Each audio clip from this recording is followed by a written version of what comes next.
जो कोई परमेश्वर के भवन से, उसके लोगों से, संतों के साथ में आने से प्रेम करता है, वो जीवन में फलता फूलता रहेगा। इसीलिए परमेश्वर का वचन भजन संहिता 92 में कहता है, जो यहोवा के भवन में रोपे जाते हैं वो उसके आंगनों में फलते और फूलते रहेंगे। प्रभु यीशु मसीह ने कहा, तुम्हारे साथ तुम्हारे विश्वास के अनुसार हो। हमारा तो भाई ये विश्वास है कि जो अब 6 महीने हैं वो महिमा से भरे हुए होने वाले हैं। आमीन। क्योंकि आज तक हमने हमेशा ये देखा है, ये पाया है कि जैसे जैसे हमने उस परमेश्वर पर, उसकी भलाई पर विश्वास किया, वैसे वैसे परमेश्वर ने वो हमारे लिए किया है। आमीन। और वो झूठा नहीं, वो विश्वास योग्य परमेश्वर है। जो उसने हमारे लिए इतने सालों में किया, शायद ये जीवन तो बहुत छोटा है, इसीलिए करोड़ों साल लग जाएंगे उसको धन्यवाद देने। आमीन। और आज एक नई सीरीज भी हम शुरू कर रहे हैं। मेरा हृदय हमेशा से यह है, मैं चाहता हूं कि वर्स बाय वर्स मैं आपको पूरी बाइबल सिखाऊं, मगर समय इतना नहीं है। आप जानते हैं, अगर मैं इन डेप्थ टीचिंग दूं तो जो आप लोग जुड़े हैं, आपने देखा है एक आयत 1.5 घंटा लेती है। तो स्वर्ग में सीखेंगे पूरी।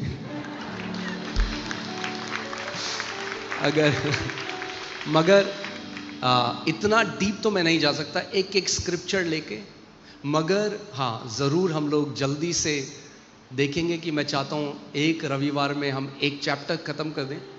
और ज़रूरी है कि हम वचन को केवल पढ़ने वाले नहीं, मगर वचन को समझने वाले भी हों। इसीलिए हम जानते हैं कि परमेश्वर ने अपनी देह में शिक्षकों को रखा है। आमीन। और पवित्र आत्मा ही वो दफ्तर, वो सेवकाइयाँ, वो बुलाहट रखता है। मगर इससे पहले कि हम वचन में जाएं, क्योंकि मैं नहीं चाहता फिर फ्लो टूट जाए, तो आज पहला रविवार है और हम जानते हैं ये सिद्धांत वचन से कि जो पहला है वो किसका है? गर्भ का पहला फल यहोवा का, हमारी पहली उपज यहोवा की, हमारे जीवन में पहला प्रेम, सब कुछ जो हमारा पहला है वो उसका है, क्योंकि वो पहला है। आमीन। और आज जब हम ने वो गवाही सुनी उस बहन की, हम लोग बहुत ब्लेस्ड हुए जब मैं सुन रहा था। और मैं चाहता हूं कि आप लोग इस बात को समझो।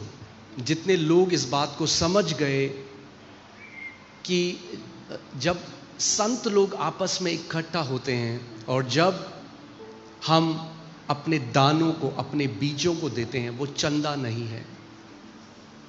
जो चंदे की मेंटालिटी से देता है, मैंने आपको पहले भी कहा था, आज फिर से कह रहा हूं, कृपया करके इस कलीसिया में अपना चंदा ना दे।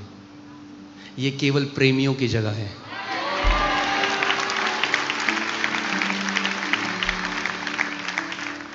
Do you know, you search the Bible for your self. मुझे तो नहीं मिला, मैंने जितना भी स्टडी किया, मुझे डोनेशन वर्ड बाइबल में नहीं मिला। मुझे चंदा या डोनेशन शब्द पूरी बाइबल में नहीं मिला।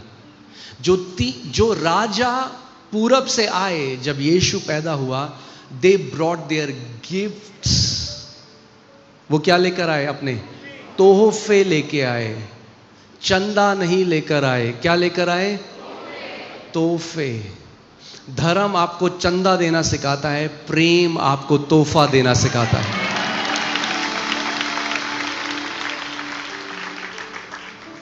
आमीन। मगर इस बात को आपको समझना है। आप जानते हैं यीशु मसीह ने कभी बाइबल में नहीं कहा आई विल बिल्ड बिजनेसेस, मैं बिजनेस को बनाऊंगा। He never said that.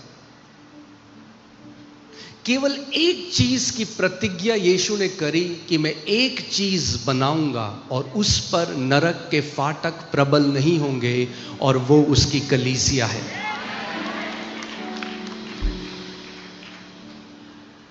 Companies आएंगी, बंद हो जाएंगी, आज चलेगा बिजनेस, कल को बंद हो जाएगा, मगर एक चीज है जो यीशु के आने तक इस पृथ्वी पर अड़िग रहेगी और बढ़ती रहेगी, और नरक के फाटक उस पर प्रबल नहीं होंगे, और वो यीशु मसीह की जीवित कलीसिया है। जिस भी कलीसिया की नींव प्रभु यीशु मसीह ने डाली है, ना तो धमकियां, ना तो झूठे केसेस, कोई उस कलीसिया को बंद नहीं कर सकता।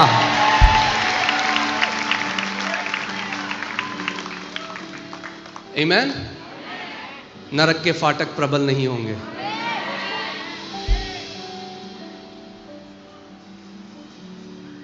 तो मैं चाहता हूं इस बात को आप समझो, ओके? हम लोग पैसों के पीछे नहीं हैं। यीशु ने कहा, जब तुम सबसे पहले मेरे राज्य की और मेरी धार्मिकता की खोज करोगे, तो ये बाकी सारी चीजें जिसके पीछे दुनिया पागल है, मैं तुम्हारे जीवन में जोड़ दूंगा।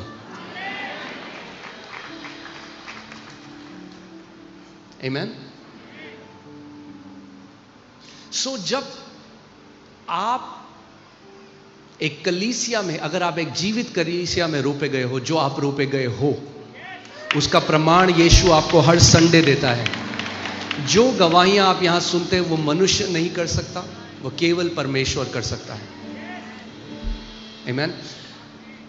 और अगर आप एक जीवित कलीसिया में रोपे गए हो, जब आप एक जीवित कलीसिया में रोपे गए हो और यीशु की ये प्रतिज्ञा है, मैं कलीसिया को बनाऊंगा और एक कलीसिया बढ़ती जाएगी, तो जब आप अपना दर्शन कलीसिया के दर्शन में मिला दोगे, जब आपका उद्देश्य कलीसिया की बढ़ोतरी हो जाएगी, जब आपका उद्देश्य हो जाएगा कि प्रभु मैं तेरे सपने के अधीन अपने सपने को, तेरी इच्छा के अधीन अपनी इच्छा को ले आता हूं, और मेरा तन मन धन, मेरा टैलेंट, मेरी नौकरी, मेरा जीवन, सब कुछ जब प्रभु मैं तेरी कलीसिया के साथ मिला दूंगा, तो आपको बढ़ने से कोई नहीं रोक सकता।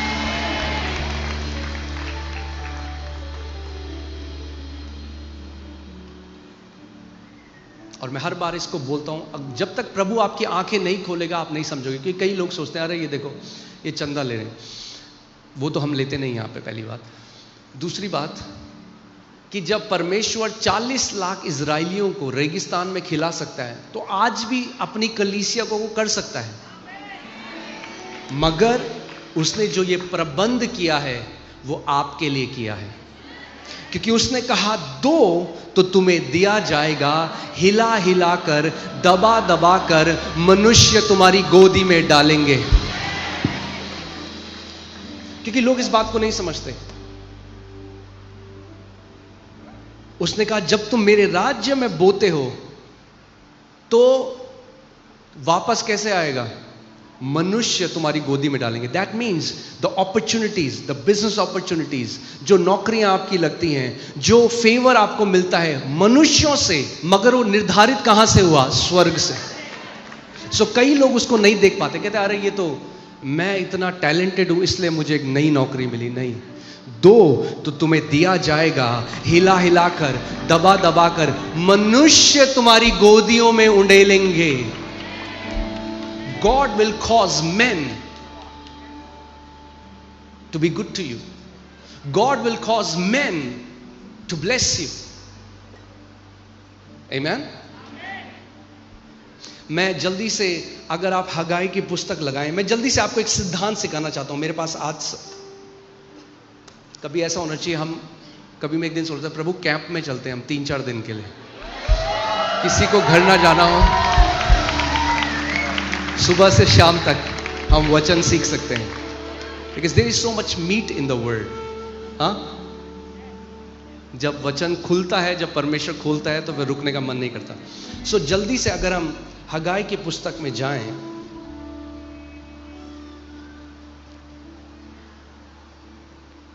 और देखिए यहां पे क्या लिखा है, मैं दूसरे अध्याय से पढ़ता हूं और ध्यान से आपको सुनना है, इस सिद्धांत को समझना है क्योंकि ये सिद्धांत आज भी है। सेनाओं का यहोवा यो कहता है, ये लोग कहते हैं कि यहोवा का भवन बनाने का समय नहीं आया है। ओके, लोग क्या कहते हैं? यहोवा के भवन बनाने का समय नहीं आया है।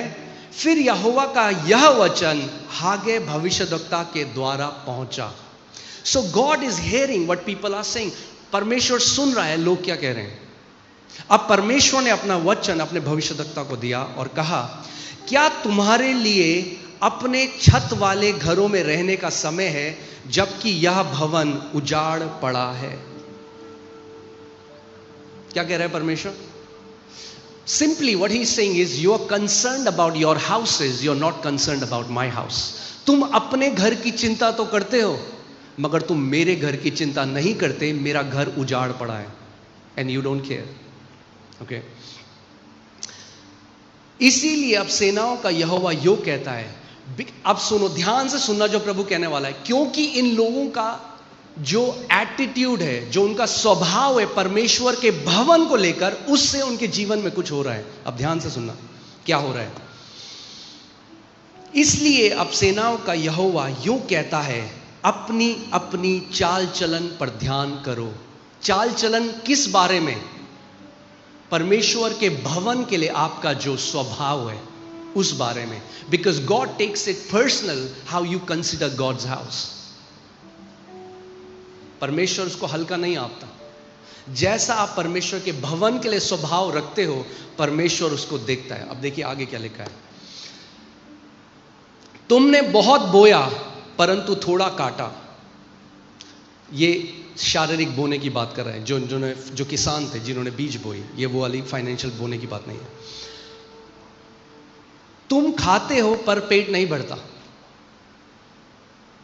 तुम पीते हो परंतु प्यास नहीं बुझती, तुम कपड़े पहनते हो परंतु गर्माते नहीं, और जो मजदूरी कमाता है वो अपनी मजदूरी की कमाई को छेद वाली थैली में रखता है। कई लोग हैं ना, वो कहते हैं हमें ऐसा लगता है जो हम कमाते हैं वो छेद वाली थैली में। और परमेश्वर कह रहा है उसका कारण क्या है? क्योंकि तुम्हारा जो स्वभाव मेरे भवन के लिए है। All you're concerned about is your house and God will give you your own house. तुम केवल अपने घर की चिंता करते हो, तुम मेरे घर की चिंता। मैंने आज आपको क्या कहा था स्टार्टिंग में, हमें वो लोग बनना है जो परमेश्वर के घर की चिंता करने वाले, परमेश्वर के घर के लिए सोचने वाले हो जाए। परमेश्वर का घर तो भूल जाओ, चिंता तो बाद में। कई लोग तो आके यहां कलेश मचाते हैं।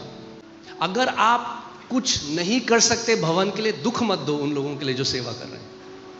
आपका स्वभाव परमेश्वर के भवन के लिए आपके एरिया में हर एक जीवन के एरिया को प्रभावित करता है। इसको मानो या ना मानो, इस बात को लिख लो। मैं आज आपको लिख के दे सकता हूं।